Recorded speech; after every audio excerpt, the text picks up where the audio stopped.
We are a family. We are Liverpool. This means more.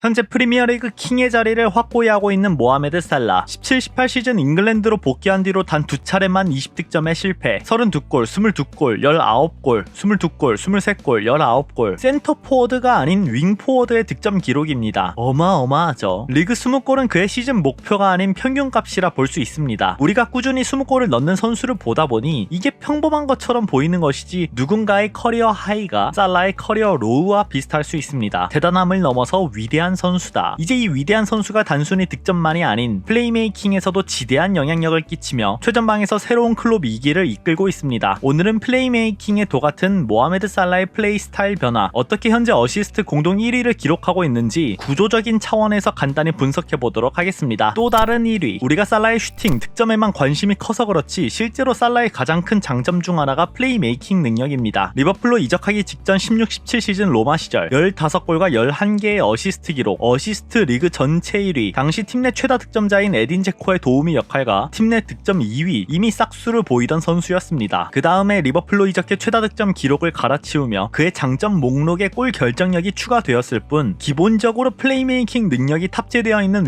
윙포워드였습니다. 본격적으로 리그 우승권 전력으로 발돋움한 18-19 시즌에서부터 현재까지 프리미어리그 빅찬스 메이킹 기록 부분에서 언제나 상위권에 위치했던 선수가 모하메드 살라입니다. 18-19 시즌 16회 전체 3위, 19-20 시즌 13회 전체 공동 5위, 2021 시즌 12회 전체 공동 8위, 21-22 시즌 18회 전체 3위, 22-23 시즌 15회 전체 7위, 23-24 시즌 9회 전체 1위. 일반적으로 우리가 알고 있는 플레이메이커들과 비교했을 때 수치상으로 당연히 떨어질 수밖에 없지만 포워드 중에서 살라만큼의 득점력을 갖고 있는 동시에 찬스 메이킹이 되는 선수가 마땅히 없습니다. 유일하게 견줄 만한 선수는 손흥민. 하지만 소니는 점차 중앙, 9번 형태에 가깝게 출전하다 보니 현재 프리미어리그 윙포워드를 나열했을 때 살라와 겹치는 유형의 선수는 없다고 봐도 무방합니다. 지금과 같은 페이스를 끝까지 유지하기엔 무리가 있지만 이제는 팀 내 스코어러로 발돋움할 수 있는 누네스가 있기 때문에 과거처럼 득점왕을 하기 위해 득점 욕심을 부리는 행위는 점차 줄어들 것으로 보입니다. 그럼 어떤 식으로 변화하고 있는 것일까? 결론부터 말하자면 앞으로 살라가 리버풀과 함께 3-4년 더 동행한다는 가정하에 더더욱 플레이메이킹 비율은 올라가고 득점력은 줄어드는 추세로 접어들 것입니다. 크게는 이 세 가지 요소로 인해서 말이죠. 스쿼드 운영, 전술적 방향성, 신체적인 한계점. 1번과 3번도 나누어 얘기할 수 있지만 2번을 얘기하는 과정에서 모두 내포되어 있을 거라서 전술적 방향성에 보다 집중해서 살펴봅시다. 포지셔닝, 득점 과정을 단순하게 생각해봤을 때 더 많은 득점을 하기 위해서는 볼의 최종 도착지가 살라여야만 합니다. 물론 중간 과정에서 중거리 슈팅을 하든 페널티킥, 프리킥 찬스를 통해 득점을 할 수도 있겠죠. 단순히 확률적으로만 접근해본다면 페널티, 골 에어리어와 가까워지는 동시에 살라를 향해 최종적으로 볼이 전달되는 빈도를 높이면 됩니다. 하지만 현재 리버풀의 전술적 구조에서는 최종적인 볼 운반이 살라가 아닌 누네스 디아스로 향할 확률이 높은 동시에 과거와 달리 미드필더를 향할 확률도 꽤나 올라갔습니다. 즉 포워드의 유연함은 줄어들었고 반대로 미드필더의 유연함은 증가되어 그 중간 지점에서 다양한 역할을 소화할 수 있는 살라의 플레이메이킹 중요도가 올라갔다. 지난 아스톤빌라전 상황을 예시로 들어보죠. 알리스터와 더블 볼란치로 나선 아놀드가 중앙에서 볼을 잡았을 때 살라는 터치라인에 붙어있고 소보슬라이는 패스를 받기 위해 중앙으로 좁혀 들어옵니다. 아놀드는 소보슬라이에게 패스를 건네주며 앞으로 전진하는 움직임, 소보슬라이는 원터치로 리턴 패스를 한 뒤 상대 미드필더 마킹이 붙은 채로 전진합니다. 살라가 패스를 받으러 내려오며 상대 풀백을 앞으로 당겨주고 그 뒷공간을 소보슬라이가 채워주는 동시에 상대 미드필더를 데려오며 발생한 공간에 아놀드가 위치, 살라는 마팁의 패스를 건네받아 아놀드에게 전달, 아놀드는 원터치로 소보슬라이에게 전진 패스, 소보슬라이는 좋은 스루 패스를 이어받아 크로스, 공의 최종 전달지는 박스 안에서 움직이는 누네스와 디아스, 아놀드, 커티스 존스로 향할 수도 있었겠죠. 물론 이는 핸더슨이 있던 시절에도 자주 발생했던 패턴이긴 합니다. 하지만 과거에는 미드필더의 하프 스페이스 침투에 이은 슈팅 마무리 혹은 풀백의 슈팅 마무리 비율이 극히 낮다 보니 살라가 터치라인에 붙어있는 것보단 살라가 중앙으로 좁혀 들어와 풀백과 센터백을 중앙에 묶어두고 측면에서의 수적 우위를 바탕으로 아놀드 혹은 핸더슨에게 크로스각을 내주는 패턴을 주로 활용했었죠. 현재는 소보슬라이 아놀드의 하프 스페이스 침투, 슈팅, 크로스 마무리 모두 활용 가능하다 보니 오히려 살라가 상대 수비수를 밖으로 꺼내주고 그 공간을 활용하는 측면이 팀에게 더 큰 효율을 안겨준다 볼 수 있습니다. 실제로 18-19 시즌에서부터 21-22 시즌 마네, 핸더슨, 아놀드 셋과 공존했던 시기의 슈팅 수치를 보시면 18-19 시즌에서는 반다이크가 팀 내 미드필더보다 더 많은 슈팅을 기록했고 19-20 시즌에서부터는 아놀드가 미드필더보다 더 많은 슈팅을 기록하기 시작합니다. 2021 시즌도 마찬가지로 아놀드가 55회, 21-22 시즌도 역시나 아놀드가 51회, 마네가 빠진 22-23 시즌도 별다를 바 없습니다. 아놀드가 40회로 미드필더보다 많습니다. 하지만 소보슬라이가 합류한 23-24 시즌 초반 소보슬라이 14회, 아직 몇 경기 출전하지 못한 아놀드 5회, 심지어 90분당으로 비교했을 때 살라는 2.88회로 리버풀 합류 이후 가장 낮은 수치를 보이고 있습니다. 이는 지난 시즌에서부터 이어지고 있죠. 해당 기록이 의미하는 것은 더 이상 살라가 스코어러로서의 능력이 떨어졌다고 보기보단 소보슬라이의 합류와 함께 다양한 공격 패턴이 발생하여 살라가 굳이 페널티 에어리어에서 무리한 슈팅 움직임을 가져갈 이유가 사라졌음을 의미합니다. 더불어 슈팅의 장점을 지니고 있는 누네스까지 있다면 당연히 슈팅 마무리 기회가 분산되어 살라에겐 기회가 줄어들 수밖에 없겠죠. 반대로 누네스, 디아스를 기용하게 되면서 과거처럼 포워드 간의 무한 스위칭이 발생할 수 있는 구조가 아니다 보니 살라 입장에선 포워드와 2대1 패스를 주고받는 게 쉽지 않습니다. 예를 들어서 후방에서 볼을 컨트롤하는 상황 속 살라에게 첫 번째 패스가 향했을 경우 과거에는 센터 포워드인 피르미누에게 리턴 패스를 주고 살라는 다시 공간으로 뛰어들어가며 미드필더를 거친다거나 피르미누를 거쳐 볼의 최종 도착 지점이 살라 혹은 마네로 이어질 확률이 굉장히 높았습니다. 살라의 움직임도 결국 박스 중앙을 향했기 때문이죠. 하지만 현재 누네스는 연계 능력이 장점인 선수는 아니다 보니 살라가 첫 번째 패스를 받았을 경우 원터치로 누네스에게 볼을 건네주고 그 볼이 곧바로 살라에게 향할 확률은 당연히 낮습니다. 만일 누네스가 볼을 지켜내고 이를 미드필더에게 리턴 패스를 준다 해도 그 속도가 빠르지 않다 보니 건네주는 과정에서 상대 수비 라인이 이미 자리를 잡았을 확률도 올라갑니다. 만약 리턴 패스를 빠르게 건네주었다 하더라도 누네스가 측면으로 빠지며 미드필더에게 크로스 옵션을 원하는 것이 아닌 자신의 장점인 피지컬적인 우위를 활용하기 위해서 곧바로 박스를 향해 달리기 때문에 볼의 최종 지점이 살라가 아닌 누네스 혹은 디아스를 향하게 될 확률이 매우 높습니다. 이는 결국 수비수와 미드필더 사이 포켓 공간에서 움직이며 연계를 중요시하는 피르미누가 아닌 상대 뒷공간 공략을 위주로 움직이는 누네스를 활용하기 때문이죠. 만약 살라가 플레이메이킹에 능한 자원이 아니었더라면 솔직히 누네스 영입은 없었을 확률도 큽니다. 살라도 언제나 박스 중앙으로 좁혀야 하는 타입이었다면 센터 포워드는 무조건적으로 연계 능력이 특출나야 했거든요. 약간은 다르지만 아스톤빌라전 득점 과정으로 예시를 들어보죠. 후방에서 아놀드가 스루 패스를 넣는 상황입니다. 만일 누네스가 아니라 피르미누라 생각하는 순간 피르미누는 라인에서 움직이는 게 아니라 포켓에서 움직이며 살라가 오히려 누네스 자리에서 침투 움직임을 가져갔을 확률도 존재합니다. 만일 피르미누가 포켓에서 움직이는 게 아닌 현재 누네스와 같이 움직인다면 아놀드의 스루 패스는 피르미누를 향할 수도 있겠지만 스프린트, 신체적인 밸런스까지 감안하여 피르미누보단 살라에게 향할 확률이 높겠죠. 혹여나 살라에게 향하더라도 피르미누는 박스 안으로 진입하는 것과 박스 바깥 공간에서 움직이며 또 다른 움직임을 생각할 수도 있고요. 피르미누에게 곧장 향하더라도 득점 마무리 움직임을 가져가는 것보다도 볼을 컨트롤한 뒤 다른 공격수를 찾아 나설 확률도 존재합니다. 한마디로 정말 다양한 옵션이 존재하는 가운데 동료의 득점을 위한 움직임을 가져가게 될 확률이 높다는 것이죠. 애초에 스코어러적인 움직임을 강요받는 게 아니기 때문입니다. 그럼 당연히 살라나 마네의 득점 확률이 올라가겠죠. 하지만 그냥 누네스가 중앙에 있다 생각하면 정말